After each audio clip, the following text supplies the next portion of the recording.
Cambio tecnológico exponencial, la segunda edad de las máquinas, la robotización de la economía. Repitamos, no creo que sobre repetir, cómo nos acercamos a esta cuestión que, por lo que ustedes han dicho, alterará las relaciones sociales fundamentales de la civilización, digamos, contemporánea.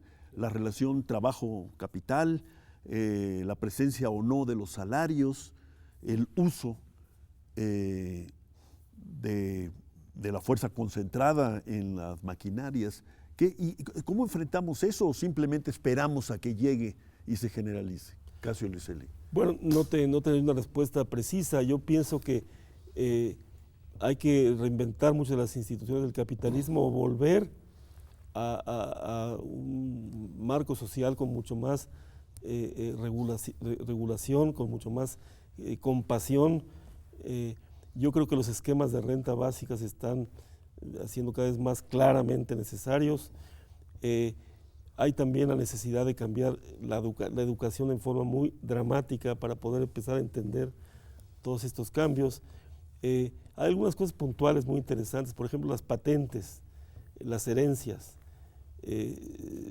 Estos sectores están acumulando enormes fortunas y si la patente, que tiene una utilidad que se puede entender para estimular la invención y la creatividad, se extiende demasiado, se genera un poder monopólico indebido. Entonces hay quien dice, yo pienso que es correcto, que hay que acortar la vida de las patentes. También los impuestos a las herencias, estas enormes fortunas que van a generarse a lo largo de este siglo XXI. Entonces yo pienso que hay que volver a ese tipo de esquemas de regulación,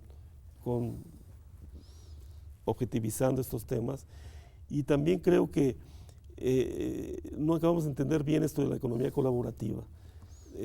Reich dice que hay que impulsarla, hay que verla como algo interesante y novedoso, porque permite que mucha gente utilice capital dormido que tiene en sus casas, en sus autos, etcétera, etcétera.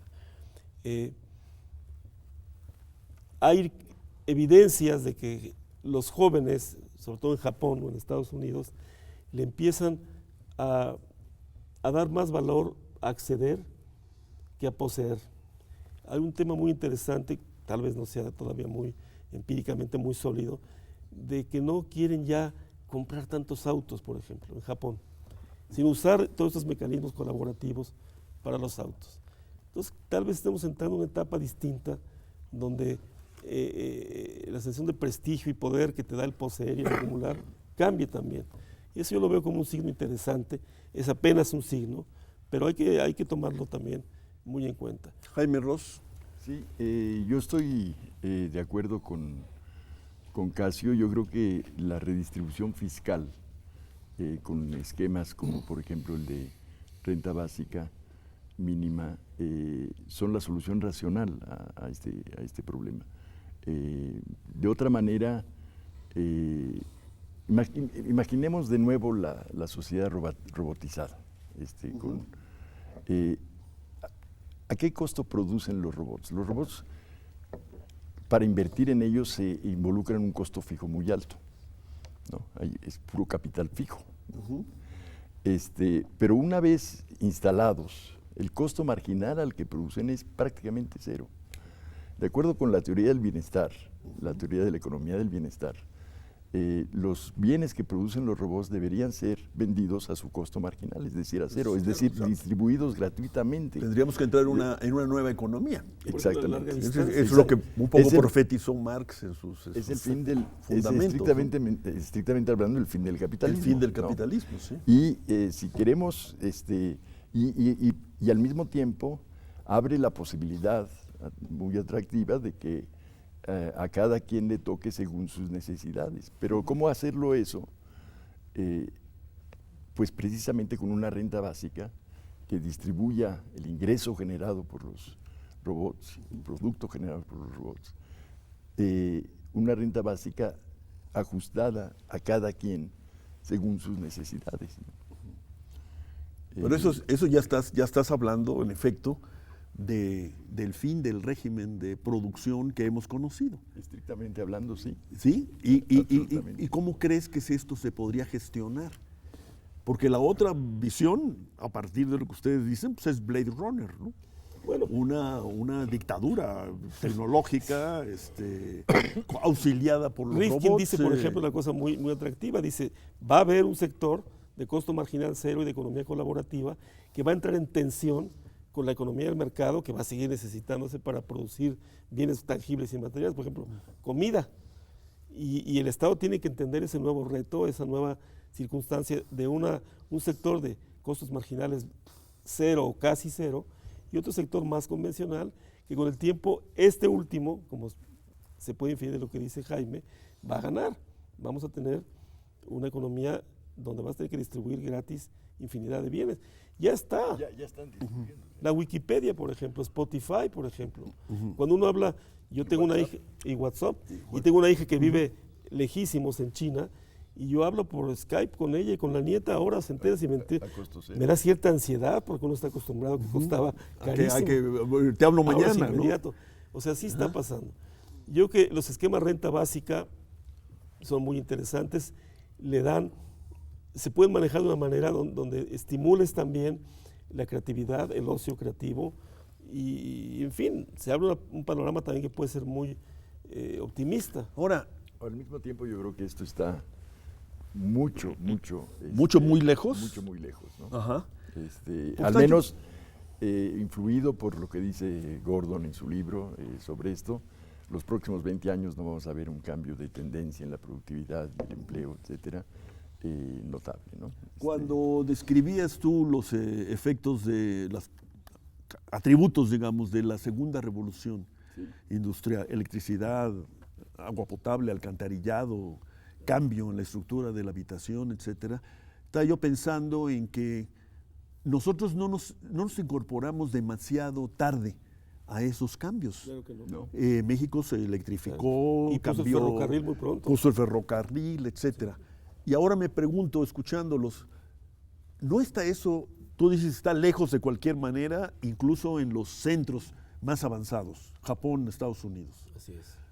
Pero no estamos nosotros, los países emergentes, incluiría a China, Desde luego. muy, muy lejos de eso. ¿Cómo nos acercamos? ¿Tenemos que acercarnos o aprovechamos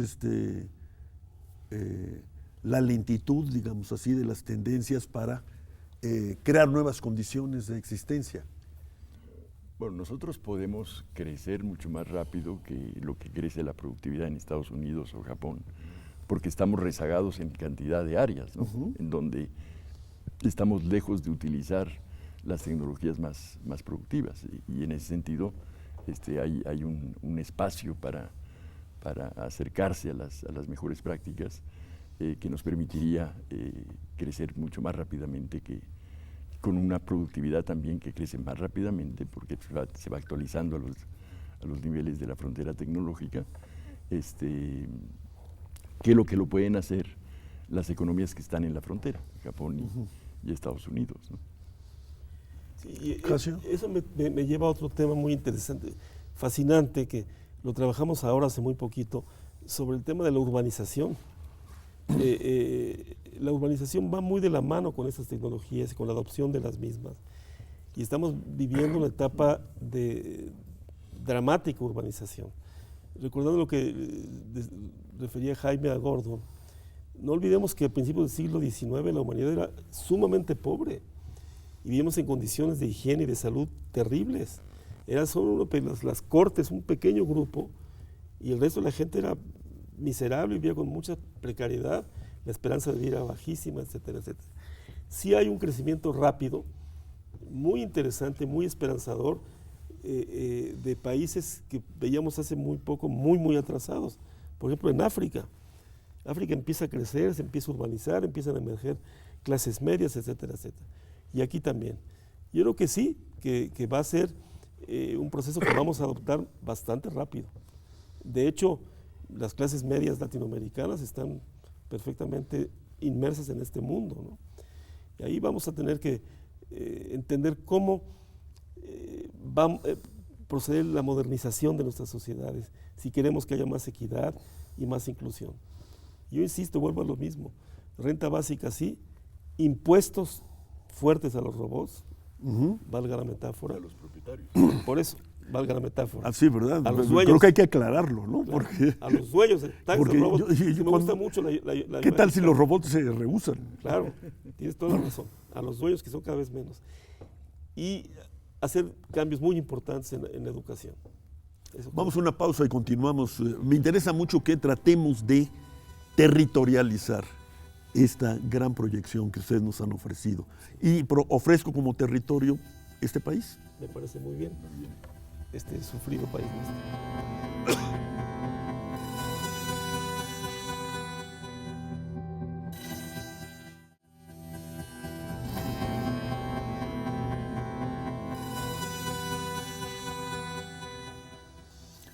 ¿Cómo nos acercamos, Jaime, a esta revolución y sus impactos? ¿Y cómo lidiamos con sus impactos? ¿Cómo modulamos los impactos?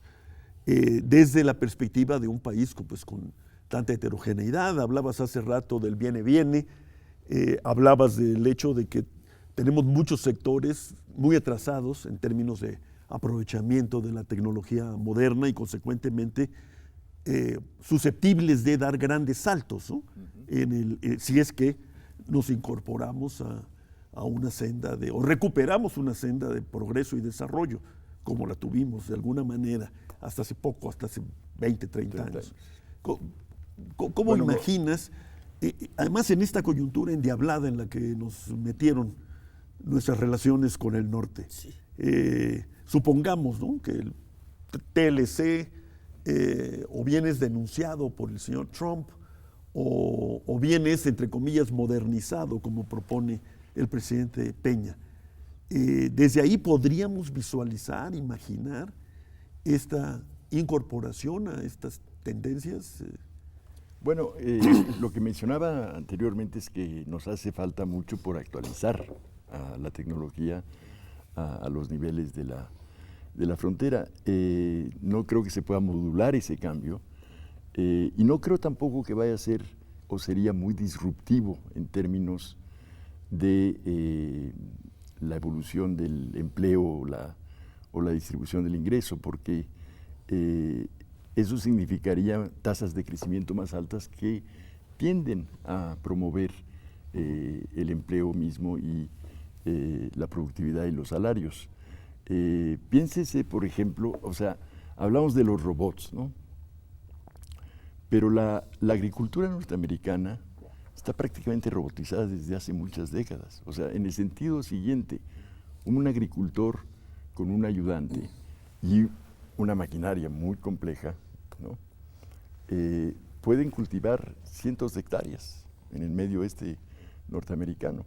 Nosotros estamos muy lejos de eso, pero lo que quiero decir... ¿Es deseable Bueno, incorporar tipo de quiero tecnología? decir, no necesariamente, pero lo que quiero decir es que eso no ha provocado un dislocamiento del empleo y elevadísimas tasas de desempleo, como quizá podría haberse esperado en algún momento. De nuevo, la economía norteamericana está finalmente, hoy después de varios años, después de la crisis del 2008 al 2009, volviendo más o menos al pleno empleo.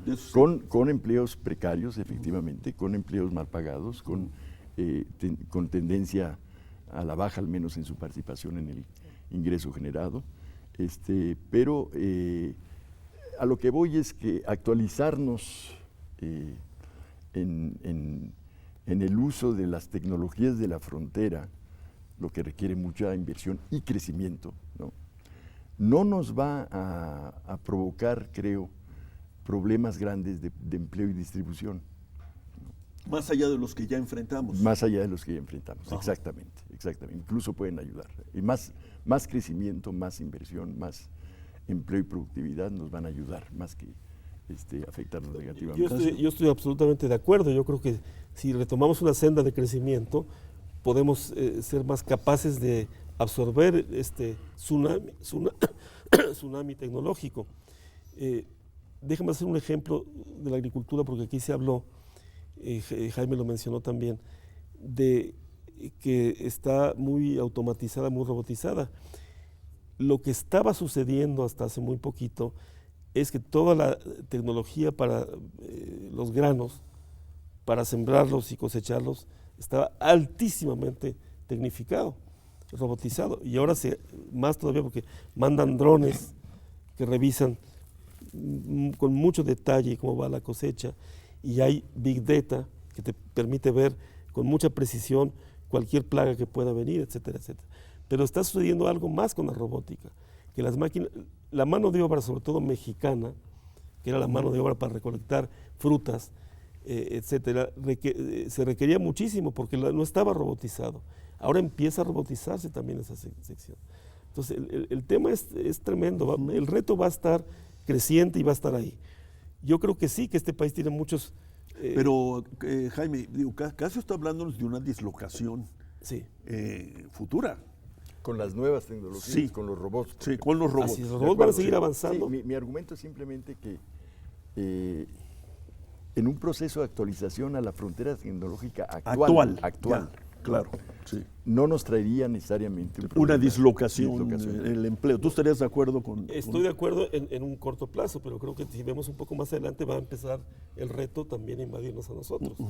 En Sinaloa tienes ya una agricultura de una eficiencia tan alta como cualquier país desarrollado, en términos de cómo cultivan el maíz en Sinaloa. Pero también sigue siendo una economía agrícola de alto empleo, ¿no? Es una economía agrícola de muy alto empleo, sobre todo en la cosecha. Pero, por cierto, ya no es economía agricultura familiar ahí.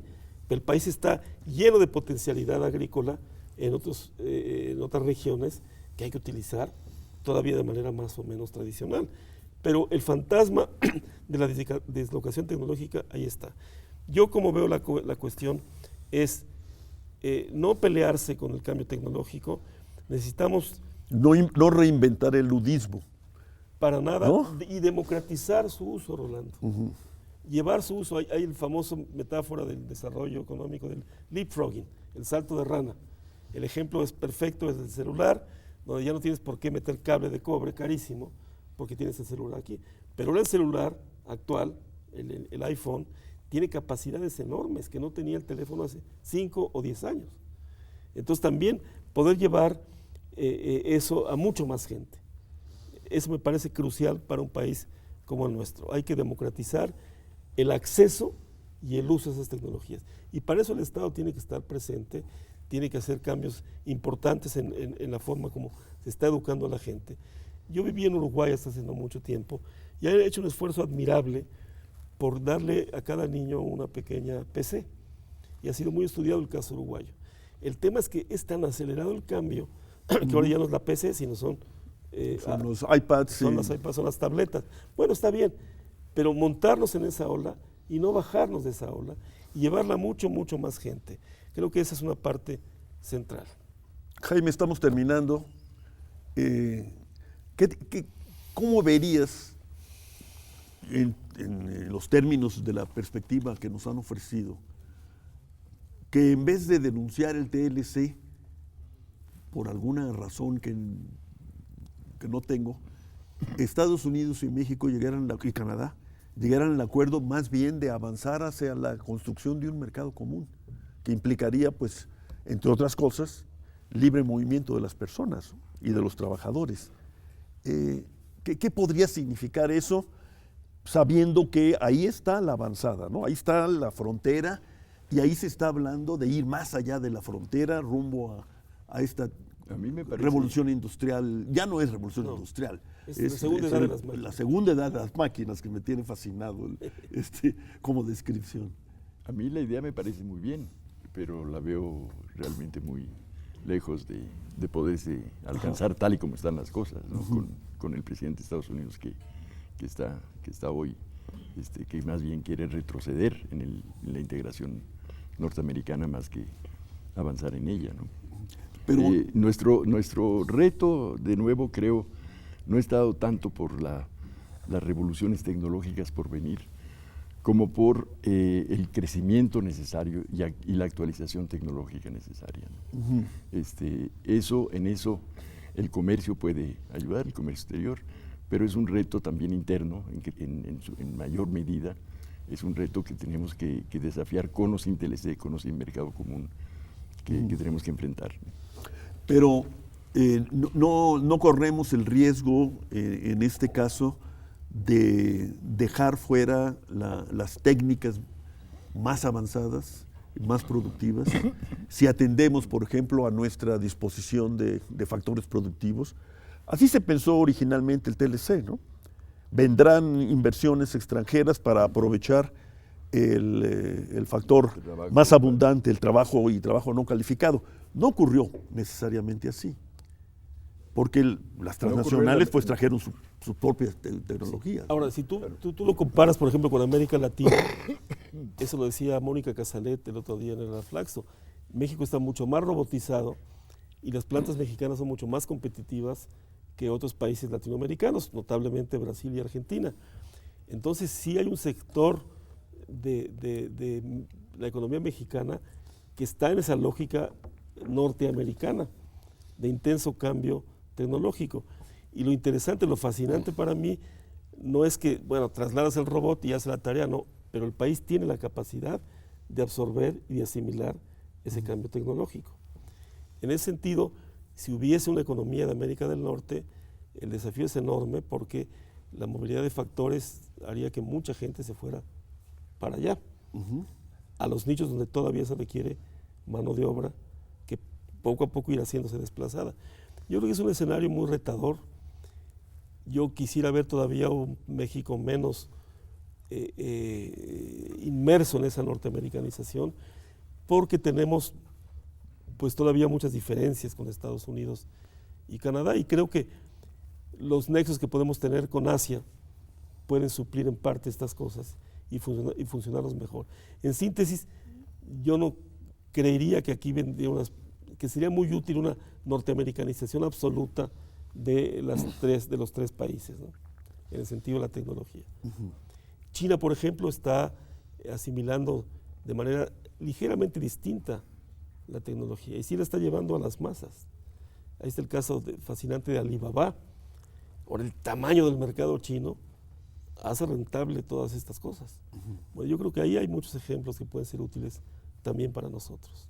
Y para nosotros, más particularmente, nosotros universitarios, este cambio en la educación que proponen los que están estudiando eso y a los que se refirió Casio Luiselli hace un rato, tratando de dejar el modelo vertical para ir a una horizontalización de la transmisión del conocimiento, entiendo, claro. Casio. ¿Tú cómo lo verías en México? ¿Por dónde empezaríamos? Bueno, para incorporar a esta perspectiva pues, el tema que más cercanamente nos afecta, ¿verdad? Que es el de la educación. Los retos al sistema educativo se van a ir dando un poco, creo, sobre la marcha, porque hasta ahora, dado el lento crecimiento de la economía mexicana, en realidad lo que hemos tenido es que la educación, la formación de recursos humanos calificados, ha sido más rápida que la demanda por esos recursos que ha tenido la economía. De hecho, de ahí nuestro los desempleo salarios, profesional, el desempleo profesional, ¿no? la migración profesional y la caída de los salarios, en términos absolutos, del trabajo calificado. Claro. Eso está documentado, ¿no? Claro. Entonces, yo pienso de nuevo que el reto central, digamos, que luego en la medida en que lo logremos enfrentar, nos va a ir planteando otros retos, entre ellos al sistema educativo, es el de cómo retomar una senda de rápido crecimiento. Casio, terminamos. Bueno, me parece absolutamente correcto lo que señala Jaime. Yo creo, en complemento a esto, que tenemos que llevar las Torres de Marfil a grupos sociales mucho más amplios. Y eso es enteramente posible con las tecnologías que tenemos y que vamos a seguir teniendo. El TEC de Monterrey, institución que yo conozco muy bien, ha tratado todo el tiempo de reinventarse para enfrentar este debate y no lo ha logrado del todo todavía, porque el cambio tecnológico rebasa lo que hoy parece una plataforma nueva, etcétera, etcétera. Creo que el trabajo del profesor, nosotros los tres somos profesores, está cambiando mucho porque tenemos un desafío continuo de las tecnologías, o como decíamos en broma, en Coursera puedes tener al mayor experto del mundo gratis. Bueno, yo creo que el profesor va a tener que ser un poco como la paideia, el profesor que alienta, que orienta, pero que ya no puede reclamar un monopolio de lo que está enseñando. Entonces las clases tienen que hacerse más vivas e interactuar mucho más. En mis clases, por ejemplo, yo les digo a los chicos, a ver qué dice Wikipedia, y funciona más o menos bien.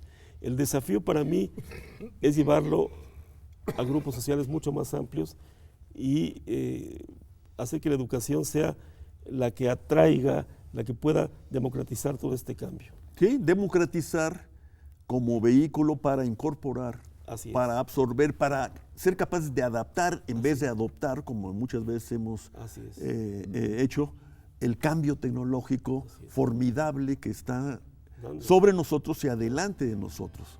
Bueno, pues aquí tienen este panorama inicial a algo que no nos debe ser ajeno y que no debe ser pospuesto como tema a cultivar por la pesada coyuntura en la que estamos Yo creo metidos. que nuestras universidades son un valor estratégico formidable del país. Y Jaime lo decía, hay un desempleo, hay una caída en los salarios porque hay una gran oferta de inteligencia y de talento. Pero qué bueno que esté ahí ya, que esté construida. Claro. Hay que democratizarla y llevarla más lejos. Y potenciarla. Así es. Jaime Ross, muchas gracias. Muchas gracias. Casio Luiselli, muy agradecido. Muchas gracias. Aquí tienen los panoramas del futuro. Volveremos, sin embargo, a examinar el duro presente. Muchas gracias. Buenas noches.